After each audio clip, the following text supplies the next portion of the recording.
Hi, this is Chris, and we are taking a look at question 20 of Module 1 in SAT Digital Practice Test 1. So for question 20, it says the given equation defines function f for what value of x does f of x reach its minimum. So you might think that you would have to graph this out. It's going to look like a parabola, but to see exactly where that parabola would lie would be pretty tough to do. So luckily, this is actually going to be a little bit easier than you might think at first glance. The x value for the vertex, which would be where it reaches its minimum, because if our parabola faces up, and we know that it does because this first coefficient is positive, so we have an upward facing parabola, which means the minimum is going to be the vertex. And that is going to be equal to negative b over 2a. So you have your quadratic form, which is ax squared plus bx plus c. And here, b would be negative 50. So this would be the negative of negative 50. Those will end up canceling out and make it positive 50 over 2 times 4. So although this question I think looks intimidating at first glance, as long as we know this key piece of information, and if we don't, it's definitely one that we want to memorize. But right here, that equation will serve you well. And so here we get 50 over 8, and we can reduce it. Those are both divisible by 2. We get 25 over 4. And you can enter that as 25 over 4, or you could enter it as a decimal. It's 6.25 either way. It's absolutely fine. And that's it for question 20. Let's take a look at 21.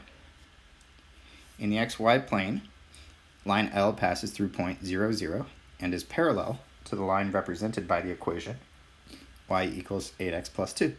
If line L also passes through the point 3D, what is the value of D? So basically, line L, we know it passes through the origin and passes through 0, 0.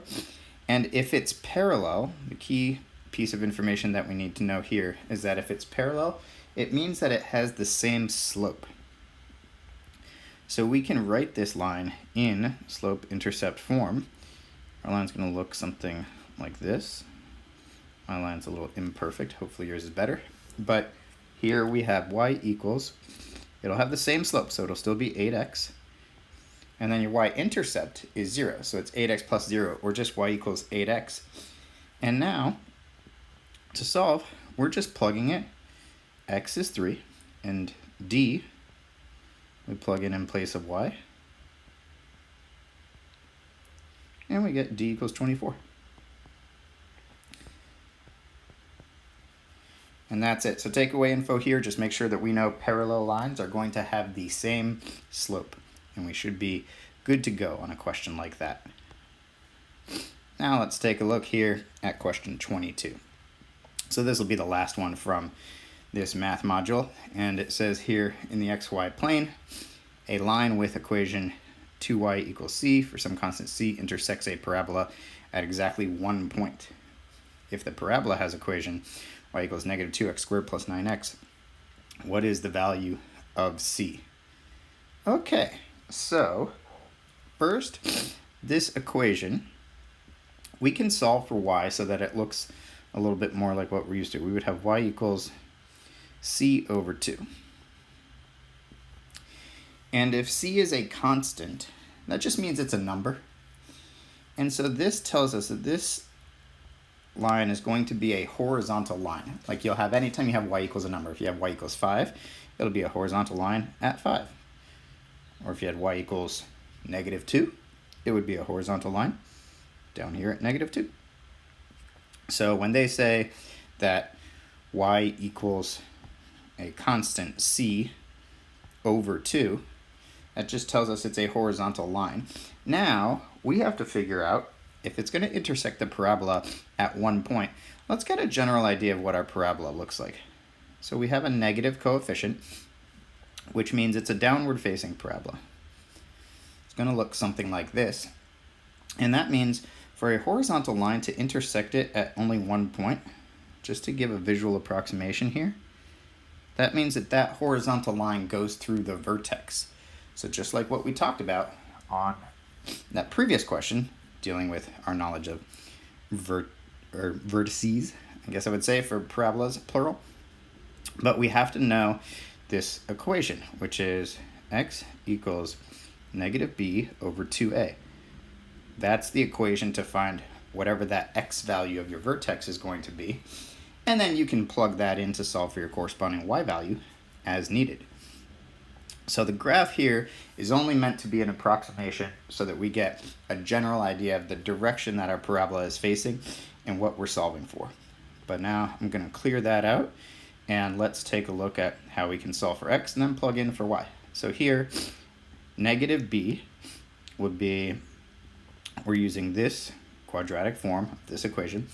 Negative b is going to be negative 9 over 2 times a, which is negative 2. So this will be negative 9 over negative 4. And those negatives will cancel out. So we have 9 over 4, or 2.25. So that's our x value. But we need to know what that y value is going to look like. So if we plug back in for x, then we can find the y value. Same equation. We're plugging back in to find the y value at that vertex. So here y will equal negative 2 times 9 over 4 squared, and then plus 9 times 9 over 4. And this one, let me just move this over a little bit. I kind of scrunched it in there. Not bad. Let's see if we can give ourselves a little more room to work. So here, this math doesn't look like it's going to be very fun. There's quite a few fractions involved, but let's see if we can tackle it anyways. When we square both terms, we'll have negative 2 times 81 over 16. And then plus, here we just multiply our numerators. We get 81 over 4. And then we can simplify this a little bit. Cross cancel. That reduces to negative 81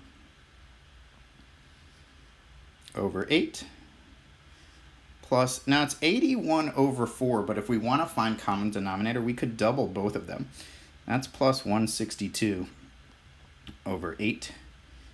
And when we add those together, we'll get, for our final answer, 81 over 8. That's what we will enter for our student-produced response. So I know some of the numbers here, actually I take that back, just kidding. That's our value for y, but we're not done yet.